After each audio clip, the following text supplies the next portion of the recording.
জুলাই গণ অভ্যুত্থানের 15 মাস পার হয়ে গেছে, তারেক রহমান দেশে আসেন নাই। সাবেক প্রধানমন্ত্রী বেগম খালেদা জিয়া জীবন মৃত্যু সন্ধিক্ষণে পাঞ্জা লড়তেছে।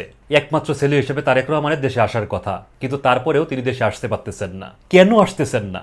বাধাটা কোথায়? তারেক রহমান কেন দেশে আসতেছেন না? বিষয়টা নিয়ে অ্যানালাইসিস করতে গিয়ে বেশ কিছু সেন্সিটিভ তথ্য পাইছি, যেগুলো আজকের ভিডিওতে তুলে ধরার চেষ্টা করব। কথাগুলো একটু মনোযোগ দিয়ে শুনেন। অনেকেই অনেক কথা বলতেছেন। তারেক রহমানও ফেসবুকে পোস্ট করে জানাইছেন উনি বাংলাদেশে আসাটা ওনার একার উপরে নির্ভর করতেছে না, মানে উনি যে বাংলাদেশে আসবেন সেটা আরো কিছু মানুষের উপর নির্ভর করতেছে। অনেকেই বলতেছে তারেক রহমান নিরাপত্তার কারণে দেশে আসতেছে না। বিষয়টা কিন্তু শুধু নিরাপত্তার উপরে না, আরো অনেকগুলো বিষয় এর সঙ্গে জড়িত। তারেক রহমানের ওই পোস্টের পর অনেকেই সরকারের দিকে আঙ্গুল তুলতেছিলেন, মানে অন্তর্বর্তীকালীন সরকার হয়তো তারেক রহমানকে দেশে আসতে দিচ্ছেন না। যার কারণে অন্তর্বর্তীকালীন সরকারের প্রেস সচিব এক ফেসবুক পোস্টে বলছেন তারেক রহমান দেশে আসার ক্ষেত্রে সরকারের পক্ষ থেকে কোনো বাধা নাই। ইভেন আওয়ামী লীগের যারা নেতাকর্মী আছেন তারাও বলতেছেন তারেক রহমানের উপরে না হয় মামলা ছিল, শেখ হাসিনা সরকার বাধা দিচ্ছে, তার কারণে তিনি দেশে আসতে পারেন নাই। কিন্তু গত 15 মাসে উনার উপর থেকে সব মামলা তুলে নেওয়া হয়েছে, তারপরেও তিনি কেন দেশে আসতে পারতেছেন না? আমরা যার যার জায়গা থেকে তারেক রহমানের সমালোচনা করতেছি। সামগ্রিক বিষয়টা বুঝতে গেলে আমাদের 2018 সালে ফিরে যেতে হবে। 2018 সালে মির্জা ফখরুল ইসলাম আলমগীর মানে বিএনপি স্বীকার করে নিছিল তারেক রহমান লন্ডনে রাজনৈতিক আশ্রয়ে আছেন। যে নিউজটা বিবিসি প্রকাশ করছিল, লন্ডনে যে রাজনৈতিক আশ্রয় সেটাকে অ্যাসাইলাম বলা হয়।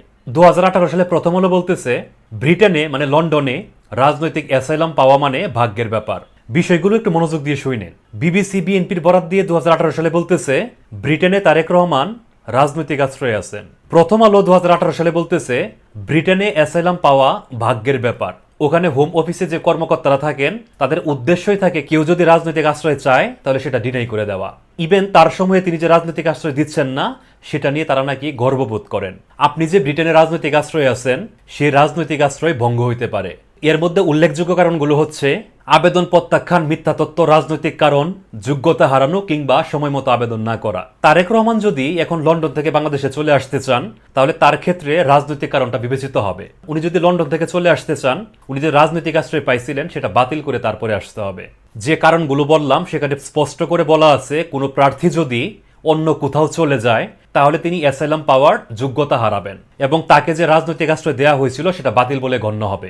যার কারণে তারেক রহমান রিস্ক নিতে চাইতেছেন না। উনি চাইতেছেন একবারে নির্বাচন হয়ে গেলে, মানে যখন উনি বুঝতে পারবেন লন্ডনে ওনার আর রাজনৈতিক আশ্রয় না হলেও চলবে, তখনই কেবলমাত্র তিনি বাংলাদেশে আসবেন।